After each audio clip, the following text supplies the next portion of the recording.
নতুন বাংলাদেশ গঠনের সুযোগ নষ্ট করা যাবে না। গণতন্ত্রকে প্রাতিষ্ঠানিক রূপ দেওয়ার কাজ দ্রুত শেষ করার আহ্বান খালেদা জিয়ার। নির্বাচনে বিএনপির বিপক্ষে শক্ত অবস্থান তৈরির চেষ্টায় ইসলামী দলগুলো, আসন ভাগাভাগি নিয়ে ঐক্যমত্য। পাহাড়ে 1000 কিলোমিটার সড়ক নেটওয়ার্ক তৈরিতে অবিশ্বাস্য কর্মযজ্ঞ, আশা জাগাচ্ছে সীমান্ত সুরক্ষায়।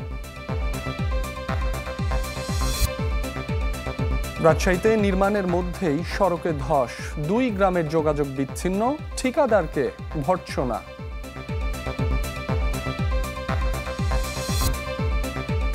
গাজায় 60 দিনের যুদ্ধবিরতির প্রস্তাবে সম্মত ইসরায়েল, হামাসকে মেনে নেওয়ার আহ্বান ট্রাম্পের। গণতন্ত্রকে প্রাতিষ্ঠানিক রূপ দেওয়ার কার্যক্রম দ্রুত সম্পন্ন করার আহ্বান জানিয়েছেন বিএনপি চেয়ারপারসন বেগম খালেদা জিয়া। বলেন, নতুন বাংলাদেশ গঠনের সুযোগ নষ্ট করা যাবে না।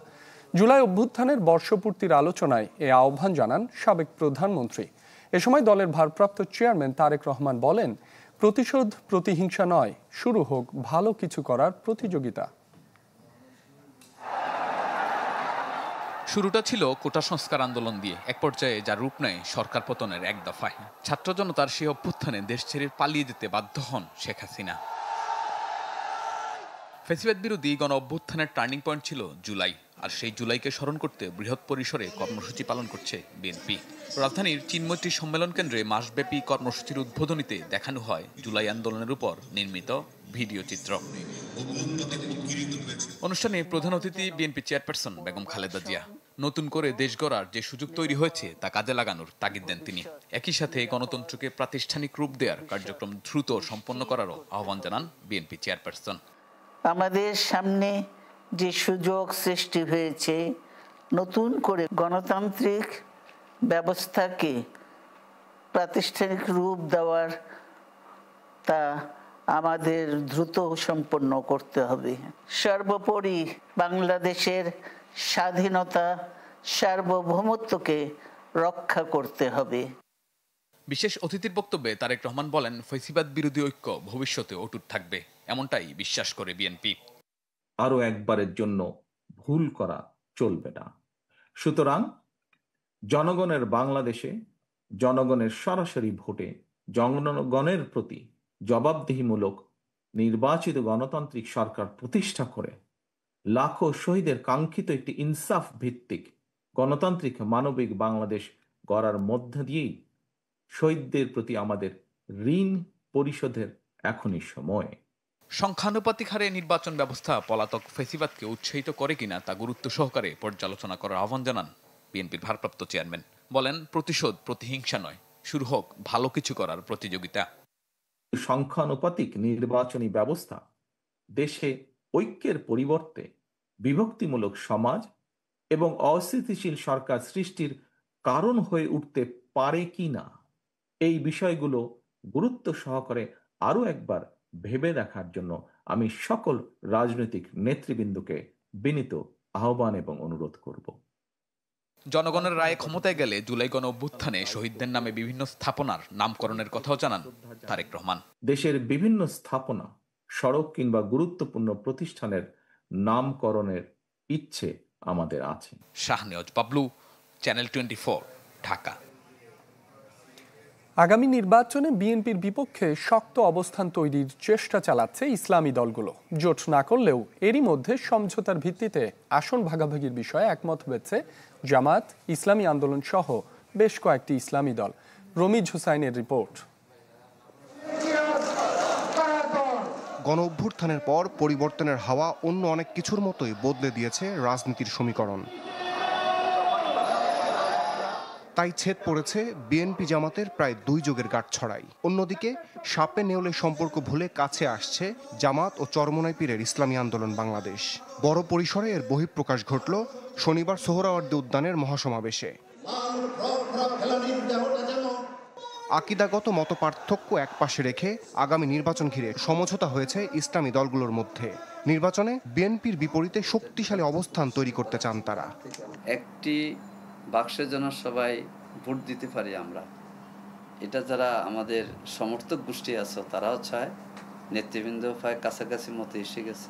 আমরা যে ঐক্য প্রচেষ্টাে এগিয়ে গেছি গতকালের সোহরাওয়ার্দী উদ্যানের এই মহাসমাবেশ এটার একটা বার্তা বহন করে।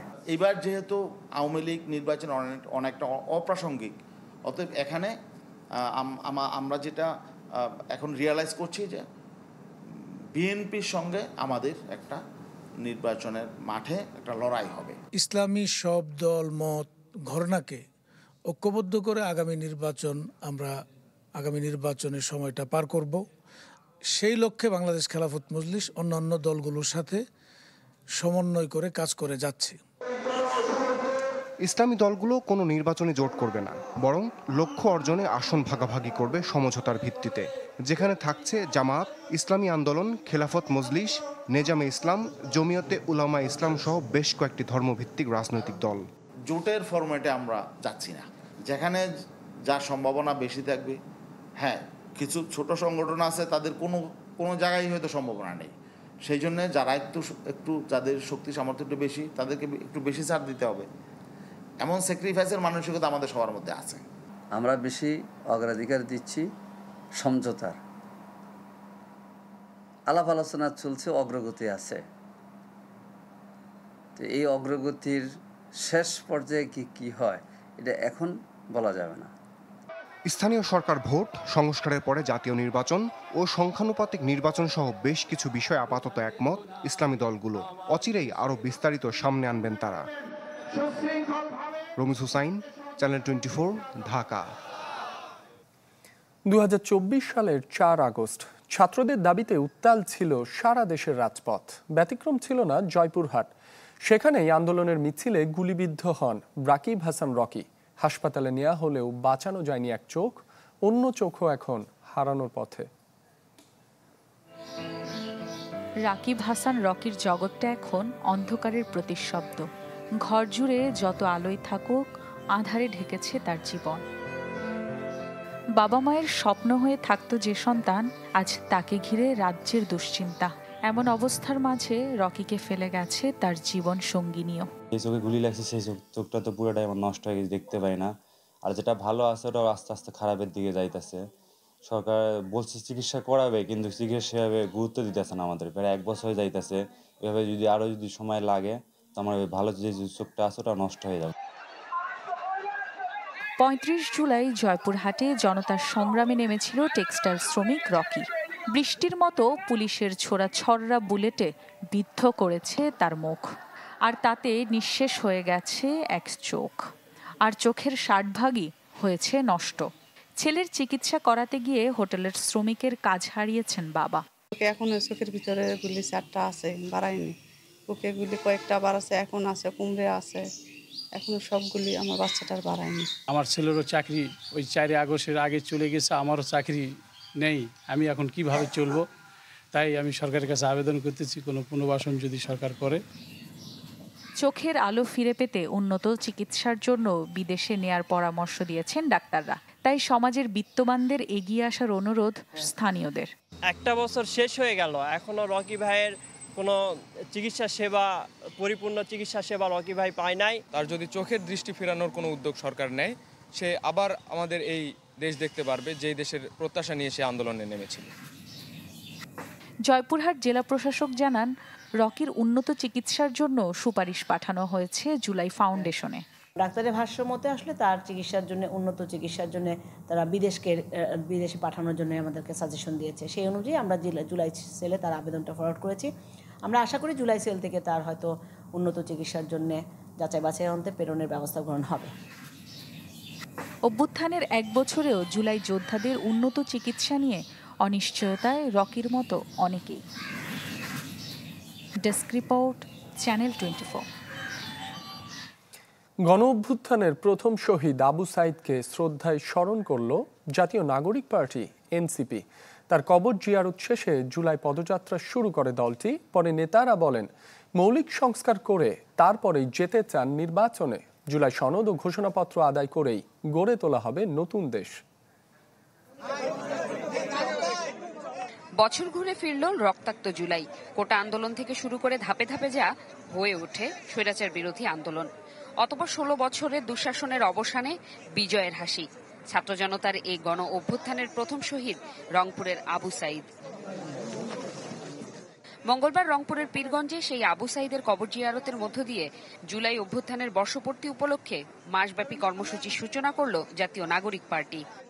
আমার ছেলে হত্যা করা যে অপরাধী, তাকে আইনের আওতায় আনে এখনো 1 বছর হয়ে গেল, কোনো বিচারে প্রকৃতি দেখা গেল না। সরকার আমার দাবি এনে আমাকে যেন সরকারে যেন আমাকে দেখে, আমার ছেলে থেকে আমাকে দেখলি, আমাকে এখন কে দেখবি। এনসিপির আহ্বায়ক নাহিদ ইসলাম বলেন, জুলাই জুড়ে এই কর্মসূচির মাধ্যমে দেশের বিভিন্ন প্রান্তে পৌঁছতে চায় তার দল। বিচার, সংস্কার ও নতুন সংবিধানের দাবিতে এনসিপির অটল অবস্থানের কথাও জানান তিনি। যে একটা নতুন দেশ গড়ার জন্য যে উদ্যম দরকার, এখন যেই আমাদের গঠনের জন্য, রাষ্ট্র গঠনের জন্য আমাদের কাজ করা দরকার, সেই রাষ্ট্র গঠনের জন্যই আমরা মূলত এই জুলাই পদযাত্রা। গণহত্যার বিচার ও গণপরিষদ নির্বাচনের মাধ্যমে আবারও নতুন সংবিধান রচনার দাবি জানান দলটির সদস্য সচিব আক্তার হোসেন। এই মুজিববাদী সংবিধান ফেলে দিয়ে নতুন এক সংবিধান প্রণয়ন করতে গণপরিষদ নির্বাচনের আয়োজন করতে হবে। পরে পদযাত্রার অংশ হিসেবে গাড়ি বহন নিয়ে গাইবান্ধার অভিমুখে রওনা দেন এনসিপি নেতাকর্মীরা। যাত্রাপথে সংক্ষিপ্ত বিরতি দিয়ে বিভিন্ন জায়গায় স্থানীয়দের সাথে কুশল বিনিময় করেন দলের নেতারা। দুপুরে গাইবান্ধা পৌঁছানোর পর শহীদ মিনার অভিমুখে পদযাত্রা শেষে নেতারা বলেন, মৌলিক সংস্কারের মধ্য দিয়ে যেতে হবে নির্বাচনে। জুলাই সনদ ও ঘোষণাপত্র আদায় করেই গড়ে তোলা হবে নতুন দেশ। আমরা 64 জেলায় পদযাত্রা করব এবং 64 জেলার মানুষের কথা শুনে আমরা জুলাইয়ের ইস্তেহার, জুলাইয়ের ঘোষণাপত্রে সরকারের থেকে আদায় করব। এই ঘোষণাপত্রে আপনার আমার অধিকারের কথা লেখা থাকবে, আপনার আমার দায়িত্বের কথা লেখা থাকবে। পদযাত্রা শেষে গাইবান্ধা থেকে আবারও রংপুরে ফিরে যান এনসিপি নেতাকর্মীরা। জুমাতুল বিদা, চ্যানেল 24, রংপুর। রাজধানীর টিকাটুলিতে একটি কেমিক্যাল গুদামে আগুন লেগেছে। নিয়ন্ত্রণে কাজ করছে ফায়ার সার্ভিসের 7টি ইউনিট। এ নিয়ে আরও জানাতে যুক্ত হচ্ছেন মাহবুবুর রহমান। মাহবুব, কিভাবে এই অগ্নিকাণ্ড ঘটল, কিছু জানতে পেরেছেন কিনা? সর্বশেষ পরিস্থিতি আমাদের জানাবেন।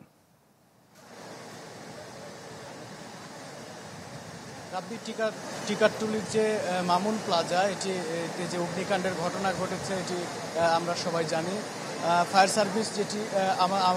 সার্ভিস যেটি বলেছে যে ভোর 5টার দিকে তারা আগুন লাগার খবর পায় এবং আগুন লাগার খবর পাওয়ার পর তারা কিন্তু এখানে তাদের ইউনিটগুলো পাঠায় এবং বর্তমানে আমরা যদি এখানকার চিত্র দেখি যে ফায়ার সার্ভিস কর্মীরা এখানে কাজ করছে এবং আগুন লাগার যে ঘটনাটি ঘটেছে সেটি মূলত 3 তলায়। আর এখানকার যারা স্থানীয়রা রয়েছেন, এখানকার যারা বাসিন্দা রয়েছেন, তারা আমাদেরকে যেটি জানিয়েছেন যে বিল্ডিংটি আসলে কমার্শিয়াল এবং রেসিডেন্সিয়াল 2 ধরনেরই।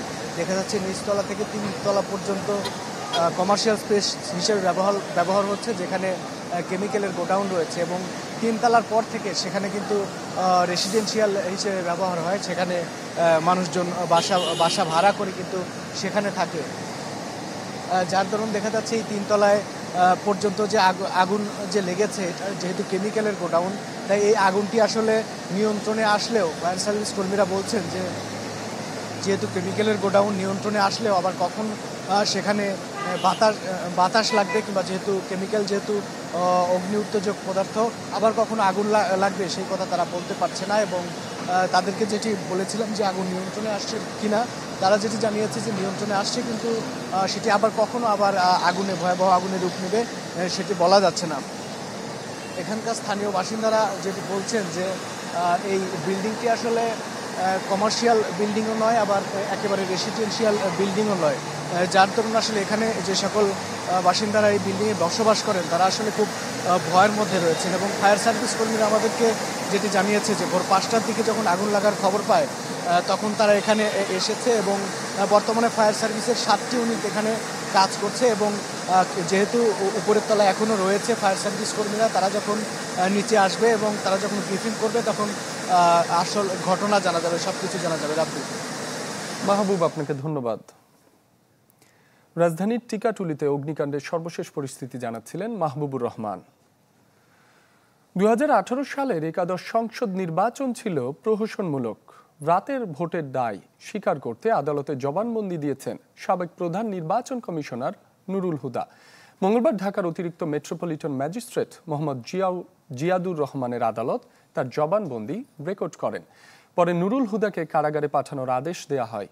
এর আগে প্রহসনের নির্বাচন ও রাষ্ট্রদ্রোহের অভিযোগে রাজধানীর শেরেবাংলা নগর থানার মামলায় 2 দফায় 8 দিনের রিমান্ডে ছিলেন তিনি। গত 22 জুন শেরেবাংলা নগর থানায় দশম, একাদশ ও দ্বাদশ সংসদ নির্বাচন পরিচালনাকারী কাজী রকিবউদ্দিন আহমেদ, KM নুরুল হুদা ও কাজী হাবিবুল আউয়াল সহ 24 জনের বিরুদ্ধে মামলা করে বিএনপি।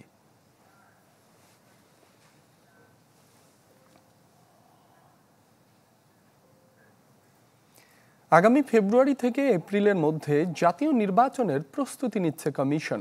রাজধানীর আগারগাঁওয়ে সমসাময়িক বিষয়ে ব্রিফিংয়ে এ কথা জানান প্রধান নির্বাচন কমিশনার AMM নাসির উদ্দিন। বলেন, ভোটের প্রস্তুতির বিষয়ে জানতে চেয়েছেন প্রধান উপদেষ্টা। আপাতত স্থানীয় সরকার নির্বাচন নিয়ে ভাবছে না ইসি। ডক্টর ইউনূসের সাথে সিইসির বৈঠকের পর থেকেই রাজনীতির মাঠে ডালপালা মেলে নানা গুঞ্জন। আমিও এই সৌজন্য সাক্ষাৎকারের মাধ্যমে আমিও বুঝতে পেরেছি। অবশেষে মঙ্গলবার বৈঠক প্রসঙ্গে মুখ খোলেন সিইসি। দাবি করেন এটি ছিল শুধুই সৌজন্য সাক্ষাৎ। পাশাপাশি ভোটের প্রস্তুতি সম্পর্কে জানতে চেয়েছেন প্রধান উপদেষ্টা। আমাদের প্রস্তুতি আছে কিনা জাস্ট একটু উনি জানতে চেয়েছেন। আমরা বলছি যে আমরা প্রস্তুতি ফুল গিয়ারে নিচ্ছি। ওই যে গাড়ির 4 হুইল গাড়ি আছে না, 4টা গিয়ার একসাথে পাহাড়ের উপর উঠতে গেলে আমরা ফুল গিয়ারে প্রস্তুতি নিচ্ছি এখন। সাংবাদিকদের এক প্রশ্নের জবাবে সিইসি জানান, ফেব্রুয়ারি থেকে এপ্রিলের মধ্যে জাতীয় নির্বাচনের প্রস্তুতি নিচ্ছে কমিশন। তবে আপাতত পরিকল্পনা নেই স্থানীয় সরকার নির্বাচনে। মাননীয় প্রধান উপদেষ্টা তো স্থানীয় নির্বাচনের কথা বলছেন না, তো উনি তো জাতীয় নির্বাচনের কথাই বলছেন। এবং আমরা ওনার ওই কথারকে কেন্দ্র করেই, ওনার সেই কমিটমেন্টকে কেন্দ্র করে আমাদের প্রস্তুতি জাতীয় নির্বাচনকে নিয়েই প্রস্তুত। লন্ডনের ফেব্রুয়ারির কথা আসছে, এর আগে উনি এপ্রিলের কথা আসছে। ওর মধ্যে ওই 2টা টাইম ফ্রেমকে সামনে রেখে আমরা প্রস্তুতি নিচ্ছি। সিইসি জানান, যথাসময়ে ঘোষিত হবে জাতীয় নির্বাচনের তফসিল। তারিখ এবং শিডিউল যারা আপনারা যথাসময়ে পাবেন, জানতে পারবেন এবং ইলেকশন কমিশন থেকেই জানতে পারবেন। মির্জা রাকিব, চ্যানেল 24, ঢাকা। 2024-25 অর্থাৎ সদ্য সমাপ্ত অর্থ বছরে দেশের সব মিলে প্রবাসী আয় এসেছে 3032 কোটি বা 30.32 বিলিয়ন ডলার, যা দেশের ইতিহাসে একক অর্থ বছরের সবচেয়ে বেশি। বাংলাদেশ ব্যাংকের সবশেষ হিসাবে এমন তথ্য উঠে এসেছে। এর আগের অর্থ বছর 2023-24-এ প্রবাসী আয় এসেছিল 23.9 বিলিয়ন। সে হিসাবে বছর ব্যবধানে বেড়েছে 26.8%।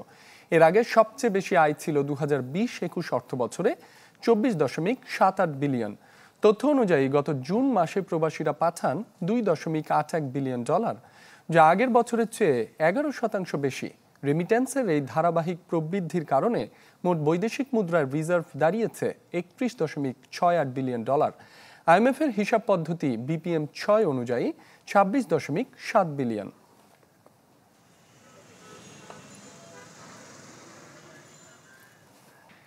সীমান্ত সড়ক, যা গড়ছে দেশের দুর্গম পাহাড়ে 1036 কিলোমিটারের সুদীর্ঘ ও অবিশ্বাস্য সড়ক নেটওয়ার্ক, পার্বত্য 3 জেলার সীমানায় গেঁথে দিচ্ছে দেশের মানচিত্রের ছাপ। অনেকটা জীবন বাজি রেখে নির্মিত এই সড়ক কিভাবে দেশের সার্বভৌমত্বের রক্ষা কবচের পাশাপাশি পাহাড়িদের জীবন বদলের চাবিকাঠি হয়ে উঠছে, ধারাবাহিক প্রতিবেদনে তা তুলে ধরছেন এমদাদুল হক। আজ দেখুন প্রথম পর্ব। ছবি তুলেছেন সেলিমুল্লাহ। দিগন্ত বিস্তৃত সবুজ আর উঁচু নিচু পাহাড়, যার বুক চিরে চোখ জোড়ানো সর্পিল সড়ক।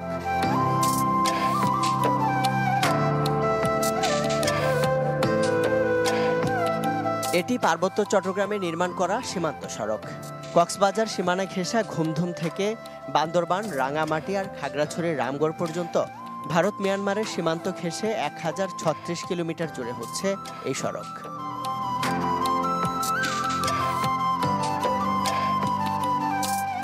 প্রথম পর্বে শেষ হয়েছে সড়কের 317 কিলোমিটারের নির্মাণ কাজ। দুর্গম যে পাহাড়ি সীমানা এতদিন সুস্পষ্টভাবে চিহ্নিতই ছিল না, সেখানে এমন মসৃণ সড়ক নেটওয়ার্ক যেন নতুন মাইলফলক। আমাদের এই জায়গায় আগে কেউ কখনো আসেনি। শুধু তাই নয়, এখানে আপনার আমাদের সিকিউরিটি ফেন্স নেই, আমাদের সিকিউরিটি পিলার নেই। তো নিঃসন্দেহে একটি সীমান্ত সড়ক কেবল একটি সড়ক না, এটা হচ্ছে একটা দেশের মানচিত্রকে নির্ধারণ করা, এবং আমরা সেটাই করছি।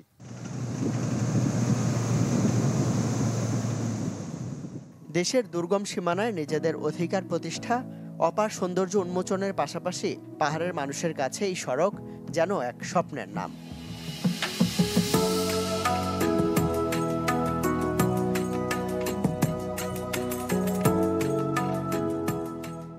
বাজারে যাতায়াত করতে 3 দিন লেগে যাইতো, এখন আমরা 1 ঘন্টা বা 2 ঘন্টার মধ্যে বাজারে যে গিয়া প্রয়োজন মতো বাজার করে চলে আসতে পারি। এখন তো রোদ আসার পরে মনে করেন যে খেলাও অনেক দাম, মেলা টাকা বিক্রি করতে পারি। সুযোগ সুবিধা অনেক বাড়ছে, রাস্তা হয়ে গেছে, আমাদের গরিব লোকের জন্য অনেক ভালো হয়ে গেছে। আগে চিকিৎসা আমাদের হয়তো অনেকে প্রাণও চাইতো, কিন্তু এখন রাস্তা হওয়াতে আমাদের 1 ঘন্টা 2 ঘন্টার ভিতরে হাসপাতালে আমরা সরাসরি যেয়ে আমরা চিকিৎসা নিতে পারতো। সম্পূর্ণ সরকারি অর্থায়নে এটি বাস্তবায়নের দায়িত্বে সেনাবাহিনীর 34 ইঞ্জিনিয়ার কনস্ট্রাকশন ব্রিগেড। সংশ্লিষ্টরা বলছেন, দেশের নিরাপত্তার পাশাপাশি এই সড়ক ভূমিকা রাখবে প্রত্যন্ত জনপদের মানুষের জীবনমান উন্নয়নে। এই অঞ্চলটাতে আমরা এতদিন আমাদের জিওগ্রাফিক্যাল আমরা ম্যাপে আমরা এই অবস্থানগুলি দেখতাম, আমাদের দেশের সীমানাগুলি। আর এখন যেটা হলো যে আমরা ভিজিবল রোড কনস্ট্রাকশনের মাধ্যমে আমরা সেই জায়গাগুলিতে মুভ করছি, অর্থাৎ আমার দেশের সার্বভৌমত্ব যে শব্দটা রয়েছে সেই সার্বভৌমত্বটা আমরা সঠিকভাবে এই জায়গাটাকে আমরা প্রয়োগ করতে পেরেছি এখানে। কি আগামী 10 বছরের মধ্যে সড়কের বাকি অংশের কাজ সম্পন্ন করার লক্ষ্য নির্ধারণ করা হলেও তার আগেই শেষ করা সম্ভব বলছেন সংশ্লিষ্টরা। একটি দেশ কতটা সুরক্ষিত তা অনেকাংশে নির্ভর করে তার সীমান্ত বহিঃশত্রুর আক্রমণ থেকে কতটা নিরাপদ তার উপর। স্বাধীনতার পর দীর্ঘদিন যথাযথ নজরদারি না থাকলেও দেশের দুর্গম সীমানা ঘেরা এলাকায় নির্মাণাধীন এই সীমান্ত সড়ক এখন হয়ে উঠেছে দেশের সার্বভৌমত্ব রক্ষারও বড় হাতিয়ার। ইমদাদুল হক, চ্যানেল 24, সীমান্ত সড়ক, রাঙামাটি। নির্মাণাধীন অবস্থায় ধসে পড়েছে রাজশাহীর পবা উপজেলার একটি সড়কের অন্তত 100 মিটার। এতে যোগাযোগ বিচ্ছিন্ন হয়ে পড়েছে পাকুড়িয়া এলাকার 2টি গ্রামের। অভিযোগ, ঠিকাদারের গাফিলতি এমন বিড়ম্বনার কারণ। চলছে রাজশাহীর পবা উপজেলার নহাটা পৌরসভার দুয়ারি থেকে পাকুড়িয়া স্কুল পর্যন্ত 3550 মিটার সড়কের কার্পেটিংয়ের কাজ, কিন্তু নির্মাণ চলমান থাকা অবস্থাতেই ধসে পড়েছে সড়কের 100 মিটার অংশ। অথচ বছরখানেক আগেই শেষ হয় এ সড়কের কার্পেটিং। সেটি খুব একটা কাজে না আসায় দেয়া হয় পুনর্নির্মাণের দরপত্র, কিন্তু তাতেও মেলেনি সুফল। এজন্য ঠিকাদারদের অবহেলাকে দুষছেন স্থানীয়রা। এটা যদি দ্রুত সংস্কার করা না হয় বা এটা যদি কাজটা শেষ না হয়, তাহলে আমাদেরকে অনেক দূর দিয়ে ঘুরে আসতে হবে। ছেলে পেলে মানে স্কুলে যাওয়া আসা করতে পারছে না, তারপরে গাড়ি ঘুরঘর, মানে এটাই চলতি রাস্তা, সব অনেকই কষ্ট হয় সবার। এরই মধ্যে নির্মাণাধীন সড়কটি পরিদর্শন করেছেন স্থানীয় প্রশাসন ও পৌরসভার প্রকৌশলীরা। নির্দেশ দেন দ্রুত সংস্কার কাজ শেষ করার। বৃষ্টিপাতের কারণে পাশে যেহেতু মাটি দুর্বল হয়ে গেছে, 2 পাশে পুকুর আছে, এই জন্য মাটি সরে যাওয়ার কারণে রাস্তার মধ্যে ধসে গেছে। আমরা এখন যেটা চেষ্টা করছি, অতি দ্রুত সময়ের মধ্যে এখানে মাটি ভরাট করে অন্তত আমাদের যে 2টি গ্রামের মধ্যে চলাচল যেটি আছে সেটিকে আমরা স্বাভাবিক করার চেষ্টা করছি। আমরা যেভাবে মিটিংয়ে তাদের যে পরামর্শ দিয়েছিলাম সেই ভাবমতো যদি তারা কাজটা করতে পারতো, তাহলে হয়তো এই রাস্তাটাও ভাঙতো না, এলাকাবাসী দুর্ভোগ হতো না। ঠিকাদারি প্রতিষ্ঠানের মালিক জানান, সড়কের বেশিরভাগ অংশের কাজ শেষ হয়েছে, আর ক্ষতিগ্রস্ত অংশ শিগগিরই মেরামতের আশ্বাস দেন তিনি। আমাদের এই ধরনের রিটেনিং ওয়াল যেগুলো করছি, এগুলো খুব ধীরগতির কাজ, ইচ্ছা করলেও দ্রুত সমাধান করা যাবে না। রিটেনিং ওয়াল, এরকম ওয়াল গোটা পবাতে নাই, এই প্রথম রিটেনিং ওয়াল এই পবাতে হয়েছে। নহাটা পৌরসভার বিভিন্ন এলাকায় 20 কোটি টাকা ব্যয়ে 10টি সড়ক নির্মাণের দায়িত্ব পায় মেসার্স জুয়েল ইলেকট্রনিক্স অ্যান্ড জেফি ওয়াসিমুল হক। আবরার শাইর, চ্যানেল 24, রাজশাহী। দেশজুড়ে বাড়ছে ডেঙ্গুর সংক্রমণ, হাসপাতালে ভর্তি হচ্ছেন নতুন রোগী। আরও জানাতে চাঁপাইনবাবগঞ্জ ও টাঙ্গাইল থেকে যোগ দিচ্ছেন আমাদের সহকর্মীরা। শুরুতেই চাঁপাইনবাবগঞ্জ থেকে যুক্ত হচ্ছেন আনোয়ার হোসেন। আনোয়ার, চাঁপাইনবাবগঞ্জে ডেঙ্গুর প্রকোপ কেমন? হ্যাঁ রাব্বি, চাঁপানবাবজী ডেঙ্গু নিয়ে আসলে কোনো সুখবর নেই, বরং পরিস্থিতি উদ্বেগজনক রূপ নিচ্ছে। প্রতিদিনই যেমন নতুন নতুন রোগী ডেঙ্গুতে আক্রান্ত হয়ে হাসপাতালে ভর্তি হচ্ছে, তেমনি দিন দিন আক্রান্তের হারও বাড়ছে। তো স্বাস্থ্য অধিদপ্তরের তথ্য মতে গত 24 ঘন্টায় নতুন করে আরও 34 জন রোগী ডেঙ্গুতে আক্রান্ত হয়ে জেলা হাসপাতালে ভর্তি হয়েছে। ছাড়পত্র প্রদান করা হয়েছে 33 জন এবং রাজশাহী মেডিকেল কলেজ হাসপাতালে রেফার করা হয়েছে 7 জন রোগী। তো বর্তমানে হাসপাতালে ভর্তি আছে 38 জন রোগী। আর এ নিয়ে জেলায় গত জানুয়ারি থেকে চলতি জুলাই পর্যন্ত আক্রান্তের সংখ্যা দাঁড়িয়েছে 947 জন, যার মধ্যে জুন মাসে আক্রান্তের সংখ্যা দাঁড়িয়েছে 473 জনে। তবে বাস্তব চিত্র আরও ভয়াবহ, কারণ অনেকেই বাসায় বা অনিবন্ধিত হাসপাতাল ক্লিনিকে চিকিৎসা নিচ্ছেন, যাদের তথ্য সরকারিভাবে নথিভুক্ত হয় না। ফলে এই পরিসংখ্যানগুলো গভীর সংকটের দিকে ইঙ্গিত করছে। যদি এখনই সমাধানে আনা না যায়, তাহলে সামনের দিনগুলোতে পরিস্থিতি নিয়ন্ত্রণের বাইরে চলে যেতে পারে বলেই মনে করছেন সংশ্লিষ্টরা। তবে এখন পর্যন্ত ডেঙ্গু আক্রান্ত হয়ে জেলা হাসপাতালে কেউ মারা না গেলেও জুন মাসে জেলার 2 জন রোগী রাজশাহী মেডিকেল কলেজ হাসপাতালে চিকিৎসাধীন অবস্থায় মারা গেছেন। এছাড়া হাসপাতাল ঘুরে দেখা গেছে যে শয্যা সংকটে হাসপাতালের মেঝেতে শুয়ে অনেকে চিকিৎসা নিচ্ছেন। রোগী এবং তাদের স্বজন এবং পৌরবাসীর সাথে আমরা কথা বলেছি, তারা আমাদেরকে যেমনটি জানিয়েছেন যে এখন ঘরে ঘরে আক্রান্তদের মধ্যে দেখা যাচ্ছে জ্বর, তীব্র ব্যথা সহ অন্যান্য উপসর্গ, এবং এসব উপসর্গ নিয়ে তারা হাসপাতালে আসছেন। অথচ মশা নিধনে পৌর কর্তৃপক্ষ, জেলা প্রশাসন এবং স্বাস্থ্যবিদ দৃশ্যমান কোনো কার্যক্রম এখনও নেই। ফলে ডেঙ্গু নিয়ন্ত্রণের প্রশাসনের ব্যর্থতায় ক্ষুব্ধ পৌরবাসী। এছাড়া হাসপাতালের চিকিৎসকরা জানিয়েছেন যে বিষয়টি কর্তৃপক্ষকে বারবার বলা হলো এবং তাগাদা দেওয়া হলো, তারা বিষয়টি আমলেও নিচ্ছে না, গুরুত্ব দিচ্ছে না। এবং এমন একটা অবস্থায় বেশি আক্রান্ত এলাকাগুলোকে হটস্পট ঘোষণা করে জরুরি ভিত্তিতে ব্যবস্থা নেওয়ার কথাও বলছেন হাসপাতালের চিকিৎসকরা। রাব্বি। আনোয়ার, আপনাকে ধন্যবাদ। টাঙ্গাইলে রয়েছেন আমাদের আরেক সহকর্মী মাসুদ রানা, আমরা সেখানকার খবরাখবর জানবো। মাসুদ, টাঙ্গাইলের পরিস্থিতি আমাদের জানাবেন।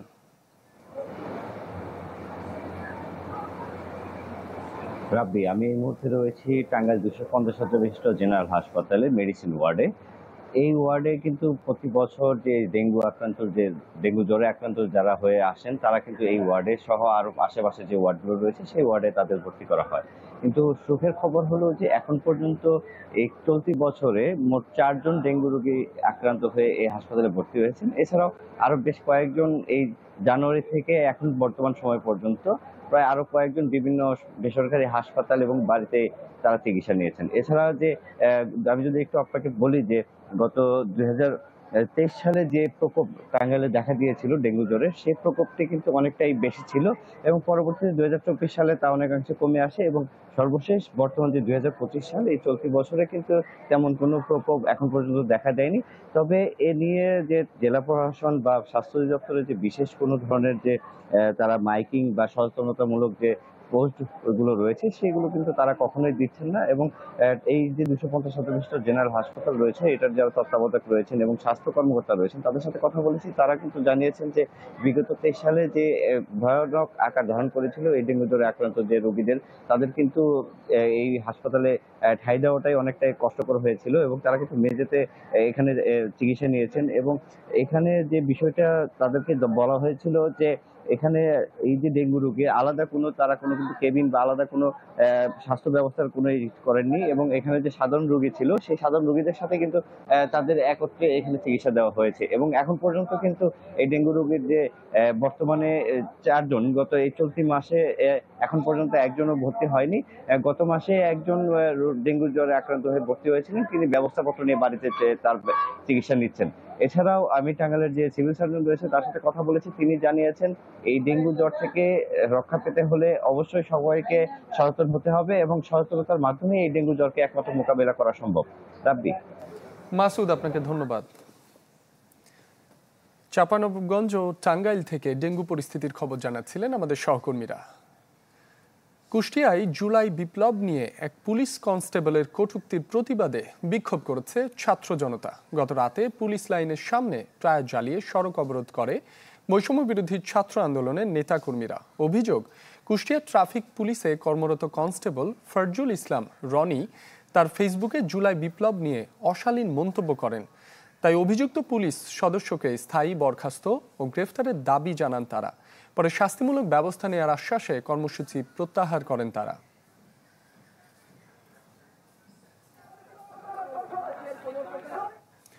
চট্টগ্রামের পটিয়ায় ছাত্রলীগের এক নেতাকে আটক ঘিরে বৈষম্য বিরোধী ছাত্র আন্দোলনের নেতা কর্মীদের সাথে 2 দফায় পুলিশের ধস্তাধস্তি হয়েছে। এতে আহত হয়েছেন অন্তত 10 জন। রাতে ছাত্রলীগ নেতা দীপঙ্কর দেকে আটক করে থানায় নিয়ে যায় বৈষম্য বিরোধী আন্দোলনের নেতা কর্মীরা। গ্রেপ্তারের দাবি জানায় তারা। এ সময় থানা চত্বরে উত্তেজনা সৃষ্টি হলে দুপক্ষের মধ্যে ধস্তাধস্তি হয়। বৈষম্য বিরোধী নেতাদের অভিযোগ, ছাত্রলীগ নেতা গ্রেফতারের অস্বীকৃতি জানিয়ে তাদের ওপর লাঠিচার্জ করেছে পুলিশ। তবে পুলিশের দাবি, দীপঙ্করের নামে কোনো মামলা নেই। বরগুনার তালতলিতে বিএনপি দুপক্ষের সংঘর্ষে আহত হয়েছেন অন্তত 14 জন।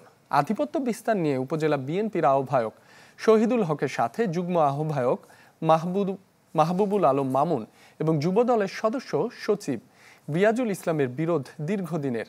এরই জেরে গতকাল শহরের সদর রোডে সংঘর্ষে জড়ায় তারা। আহত হন অন্তত 14 জন। পরে নৌবাহিনী গিয়ে পরিস্থিতি নিয়ন্ত্রণে আনে।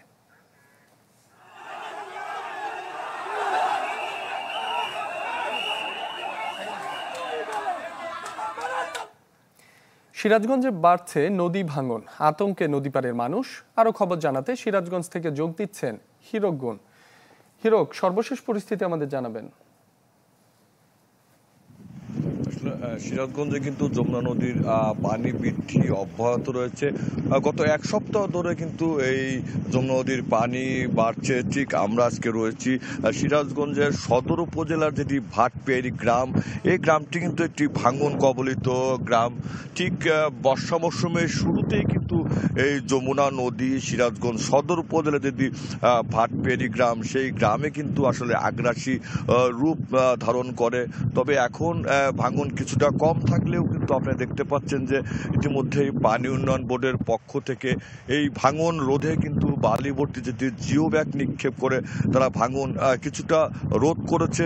তবে এলাকাবাসীর যেটি অভিযোগ, তারা যেটি বলছে যে ভাঙনটি শুরু হলেও পানি উন্নয়ন বোর্ডের পক্ষ থেকে যেভাবে পদক্ষেপ নেওয়ার কথা সেটি আসলে নেওয়া হয়নি বলে অভিযোগ করছে এই এলাকাবাসী। আপনারা দেখতে পাচ্ছেন যে গত এক সপ্তাহেরও বেশি সময় ধরে কিন্তু এই সিরাজগঞ্জে যমুনা নদীর পানিটি কিন্তু বাড়ছে, যে কারণে এই যে সদর উপজেলা যেটি ভাটপেয়ারি গ্রাম, এই গ্রামের প্রায় 1 কিলোমিটার কিন্তু যমুনা নদীর যেটি পশ্চিম পাড়, আপনারা দেখতে পাচ্ছেন যে ঠিক এই পশ্চিম পাড় জুড়েই কিন্তু ভাঙন ছিল। গত কয়েকদিন আগেও কিন্তু এই স্থানটিতে ভাঙন ছিল। তবে এখন পানি উন্নয়ন বোর্ডের পক্ষ থেকে বালিভর্তি জিও ব্যাগ দেখতে পাচ্ছেন যে নিক্ষেপের পরে ভাঙন কিছুটা রোধ হয়েছে। তবে আমরা পানি উন্নয়ন বোর্ডের সাথে কথা বলেছিলাম, তারা যেটি বলছে যে যমুনা নদীর পানি কিন্তু আরো বেশ কয়েকদিন কিন্তু বাড়তে পারে। যদি আপনার একটু যমুনা নদী দেখায় যে এখন কিন্তু পুরো যমুনা নদী কিন্তু উত্তাল রয়েছে এবং ঢেউ রয়েছে। ঠিক এই যমুনা নদীর স্রোতটা কিন্তু এই ভাটপেয়ারি এলাকার যেটি বাঁধের পশ্চিম পাড় এলাকায় কিন্তু আঘাত আনছে, যে কারণে কিন্তু যে পশ্চিম পাড়ের প্রায় 1 কিলোমিটার এলাকা জুড়েই কিন্তু এই ভাঙন ছিল। তো এলাকাবাসী যেটি দাবি করছে যে জরুরি ভিত্তিতে তারা এই যে ভাঙন সেটি কিন্তু রক্ষা করার দাবি জানিয়েছেন। রাব্বি। হিরক, আপনাকে ধন্যবাদ। সিরাজগঞ্জ থেকে যোগ দিয়েছিলেন হিরক গুণ। এখন ইলিশের ভরা মৌসুম হলেও তেমন সরবরাহ নেই বাজারে, দামও বেশ চড়া। আরো জানাতে চাঁদপুর থেকে যোগ দিচ্ছেন আল ইমরান শোভন। শোভন, আজ বাজারে ইলিশের সরবরাহ কেমন, দাম কেমন হাঁকাচ্ছেন বিক্রেতারা? ইলিশের ভর মৌসুম ইতিমধ্যে শুরু হয়ে গেছে।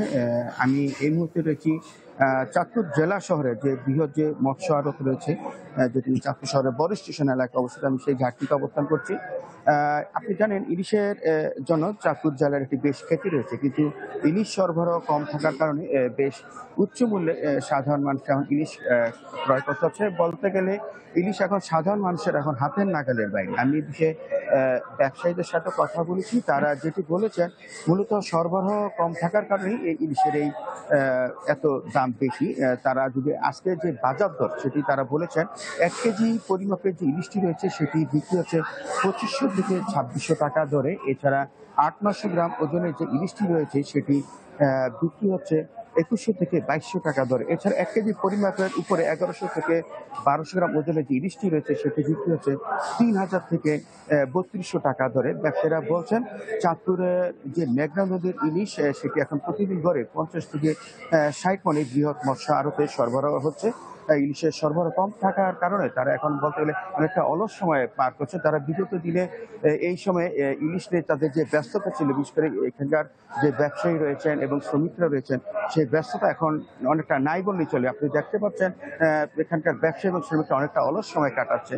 তো ইলিশ ব্যবসায়ীরা যেটি জানিয়েছেন, গত দুদিন যাবৎ নোয়াখালী, লক্ষ্মীপুর তথা উপকূলবর্তী এলাকা থেকে কিছু ইলিশ সরবরাহ এখানে বৃদ্ধি পেয়েছে। তবে সেটি চাঁদপুরের ইলিশের তুলনায় দাম কিছুটা কম, কেজি প্রতি 400 থেকে 500 টাকা দাম কম। মূলত চাঁদপুর নয়, সারা দেশব্যাপী চাঁদপুরের ইলিশের একটি আলাদা চাহিদা রয়েছে। তো এই ব্যাপারে জেলা মৎস্যবিদ জানিয়েছেন, মূলত ইলিশের সরবরাহ বৃদ্ধি পেলে দাম সাধারণ মানুষের ক্রয় ক্ষমতা নাগালে চলে যাবে এবং অধিক বৃষ্টিপাত হলে নদীতে প্রচুর পরিমাণে জেলেদের জালে ইলিশ ধরা পড়বে বলে তারা জানিয়েছেন। এই ছিল চাঁদপুর থেকে ইলিশ বাজার নিয়ে সর্বশেষ খবর।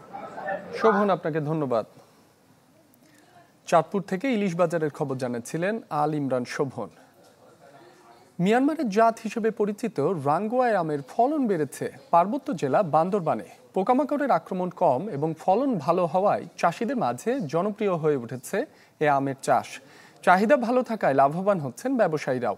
ইয়াসিনুল হাকিমের চৌধুরীর পাঠানো প্রতিবেদন।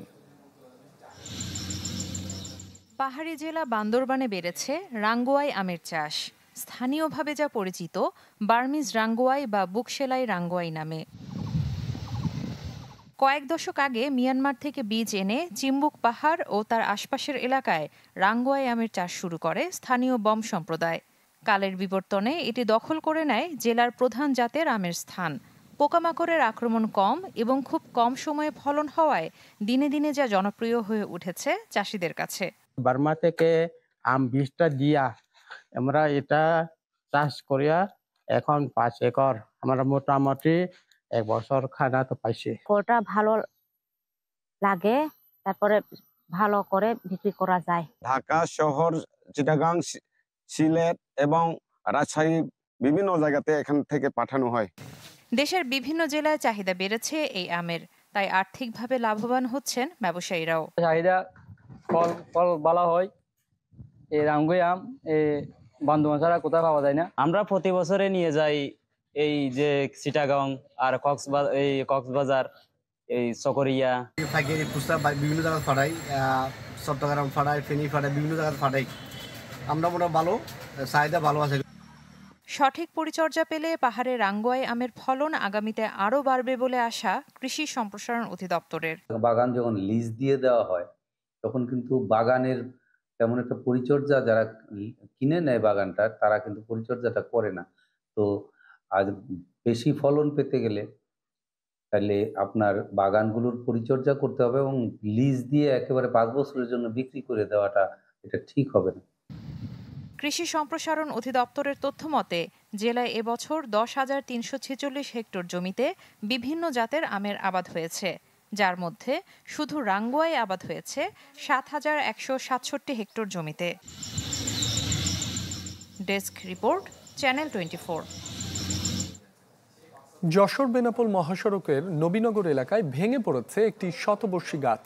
এতে যান চলাচল বন্ধ থাকায় সৃষ্টি হয় তীব্র যানজট। গত রাতে এ ঘটনা ঘটে। স্থানীয়রা দা কুড়াল নিয়ে রাস্তা পরিষ্কার শুরু করেন। পরে খবর পেয়ে ঝিকরগাছা ফায়ার সার্ভিস ঘটনাস্থলে গিয়ে সড়কের উপর থেকে গাছটি সরিয়ে নেয়। দীর্ঘদিন ধরে ঝুঁকিপূর্ণ অবস্থায় আছে যশোর বেনাপোল সড়কের পাশে থাকা শতবর্ষী মরা গাছ। এবছরের 29 এপ্রিল এসব ঝুঁকিপূর্ণ গাছ অপসারণে জেলা পরিষদের কাছে চিঠি দিয়েছে ঝিকরগাছা ও শার্শা উপজেলা প্রশাসন।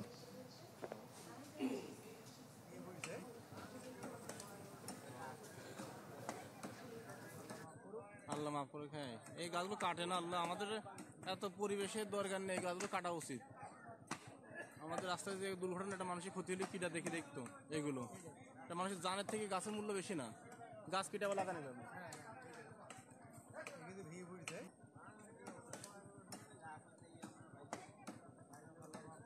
আল্লাহ মাফ করে খায়, এই গাছগুলো কাটে না। আল্লাহ, আমাদের এত পরিবেশের দরকার নেই, গাছগুলো কাটা উচিত। আমাদের রাস্তায় যে দুর্ঘটনা একটা মানুষের ক্ষতি হলে কীটা